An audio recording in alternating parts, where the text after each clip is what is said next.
소련이 경제가 매우 어렵게 되자 이것을 누구에게 팔았는가 하면 미국에 팔았어요. 당시 이 얼음으로 뒤덮인 쓸모없는 땅을 특별히 러시아가 크림 전쟁으로 해서 경제가 많이 어렵게 되자 미국에 얼마에 팔았는가 하면은 약 79억에 팔았습니다. 79억에 팔았습니다. 그럼 이 1평방킬로미터 다시 1kg가 이 사각땅에 1m가 아니고 3.3, 3.3이 아니고 1kg 가는 그 땅이 약 얼마인가 하면 $5 정도예요. $5. 우리나라에 이런 땅 하나 처음에 한 6,000원 정도 주면 1kg 이게 도대체 몇 평이나 돼요? 계산이 잘 안 되는 땅인데 쓸모없는 땅이라 생각하고. 그렇죠. 쓸모없는 땅. 그래서 이때에 당시 미 의회가 이 땅을 산 대통령을 향하여 맹비난을 부었습니다. 얼마나 맹비난을 부었는지 대통령이 의회에 나와서 사과를 했습니다. 국민의 혈세로 쓸모없는 이 땅을 사서 덥석 사서 참 미안하다고.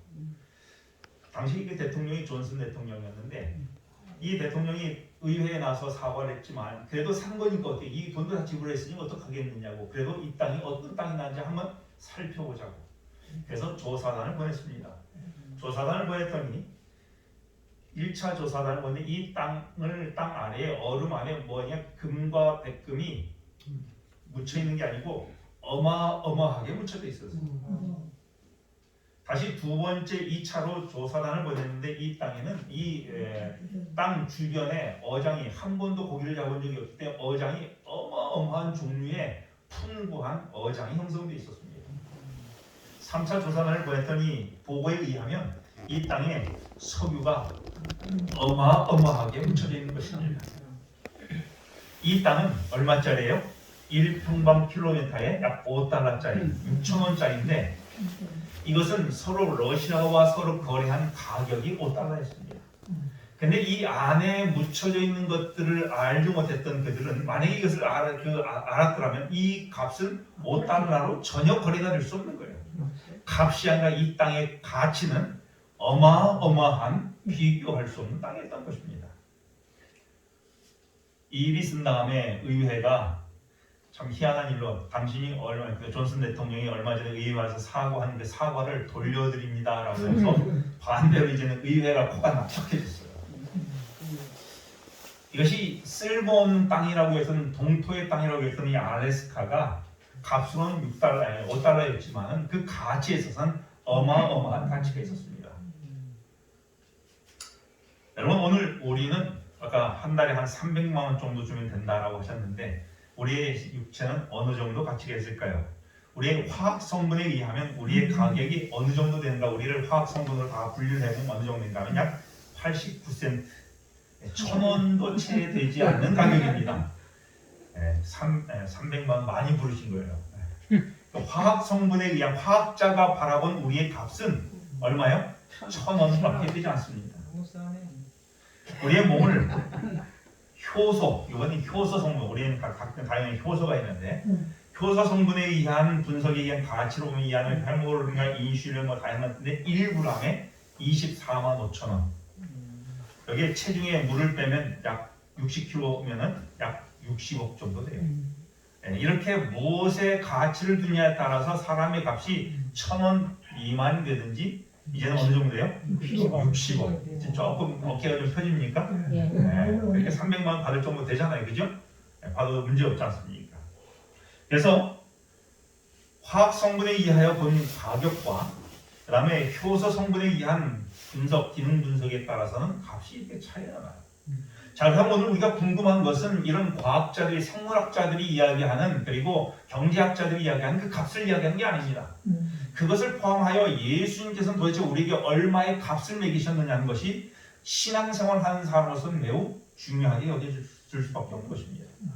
과연 예수님은 우리를 얼마의 가치로 여기시면서 말씀하셨을까? 이게 궁금한 거예요.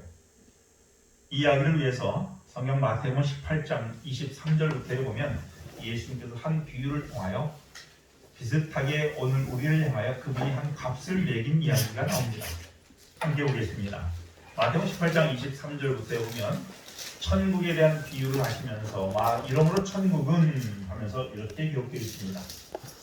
같이 한번 읽어볼까요? 23절 시작. 이러므로 천국은 그 종들과 회개하려는 어떤 인구가 같으니 회개할 때에 1만 달란트 빚진 자 하나를 내려오매. 이어서 그 종의 주인이 불쌍히 여겨 놓아 보내며 그 빚을 탕감하여 주었더니 그 종이 나가서 제게 100데나리온 빚진 동반 하나를 만나 붙들어 목을 잡고 가로되 빚을 갚아라.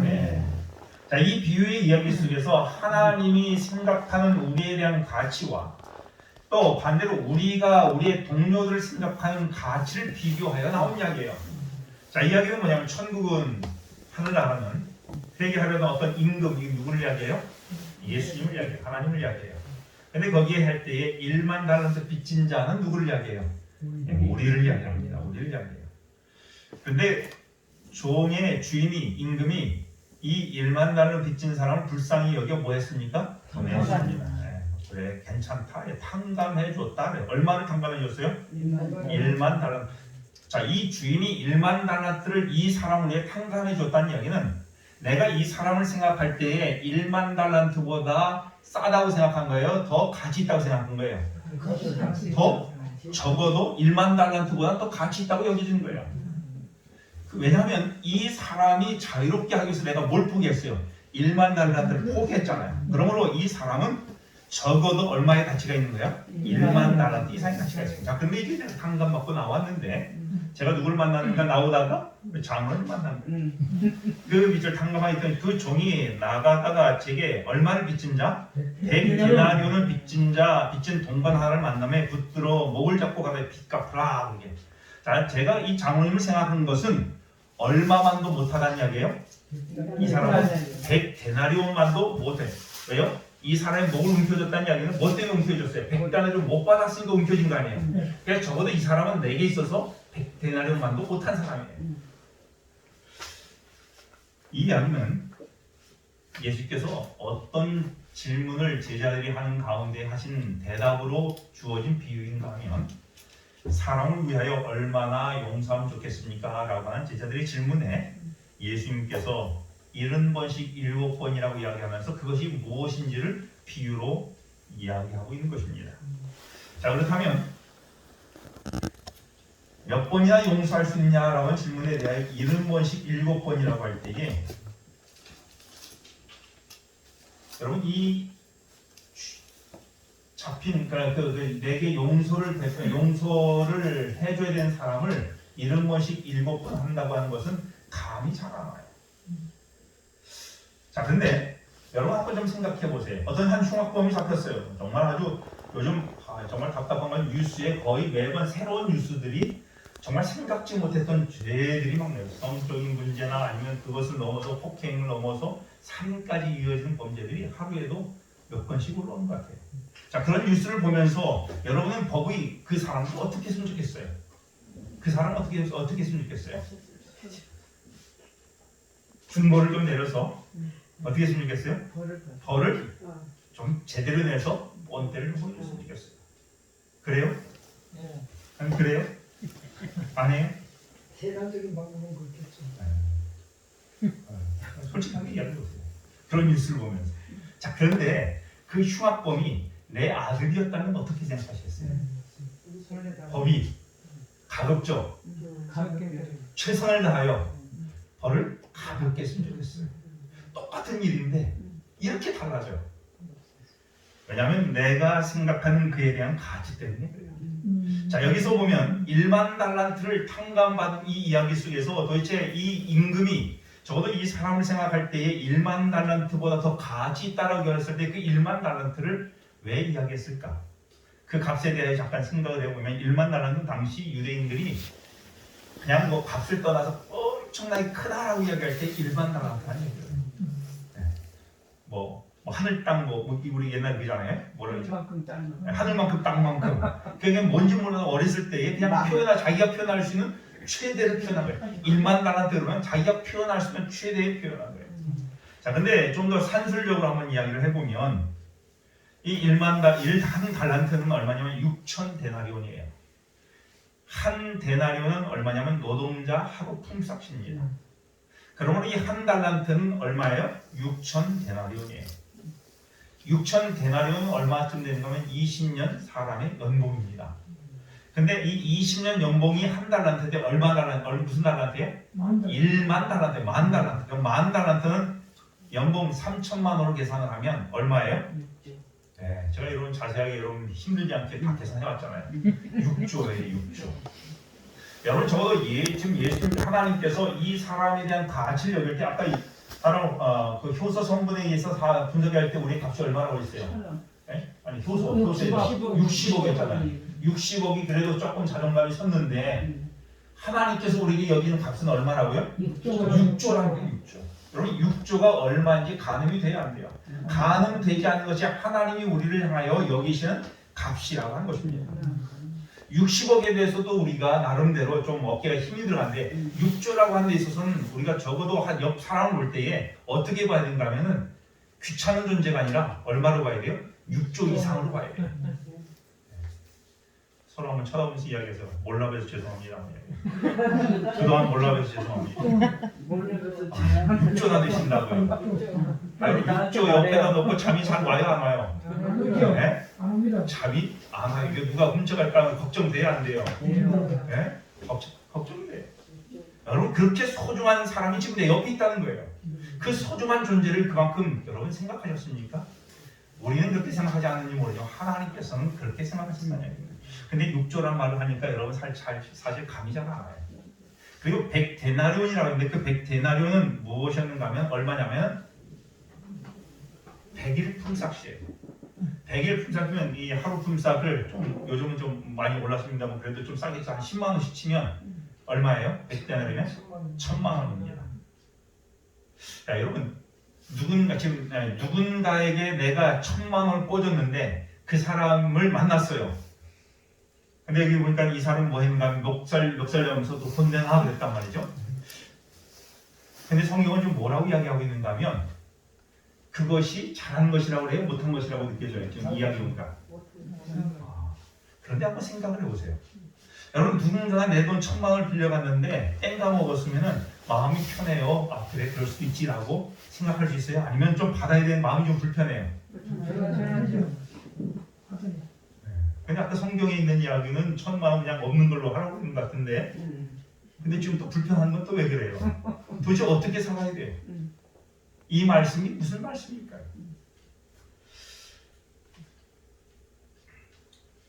여러분 여기 좀 계산을 다시 한번 해봤는데 6조라고 하는 단어에 잘 계산이 안 되니까는 뒤에 맨 위에는 동그라미 3개를 뺐어요. 그러면 얼마냐면 60억이에요. 근데 1000만 원에다가 동그라미 뒤에 3개를 뺐어요. 그럼 얼마냐면 10,000원이에요. 자, 60억을 탕감받고 오던 사람이 10,000원 나한테 꿔간 사람을 만났을 때에 그걸 뭐 해야 하는 것이 정상이라는 거예요? 탕감해 주는 것이 정상인데 여전히 10,000원짜리도 목줄 쥐고 있다라는 이야기입니다. 자, 이건 좀 쉬워졌어요? 안 쉬워졌어요? 쉬워졌지만 사실은 또 쉽지는 않아요. 여러분 콩나물 사러 갔다 한 줌 더 달라고 해요? 안 해요? 네, 조금만 더 달라고 그러고 한 1,000원, 500원 깎으려고도 해요? 안 해요? 그런 적 있어요? 없어요? 안 했어요?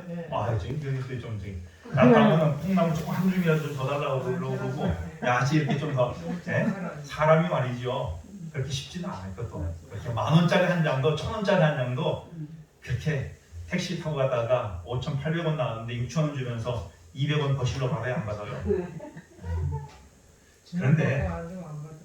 그런데 이 이야기가 참 어려운 것처럼 보이지만 언제 이 일이 괜찮은가 하면 장로님 아들 결혼시킬 때에 식사가 얼마짜리였어요?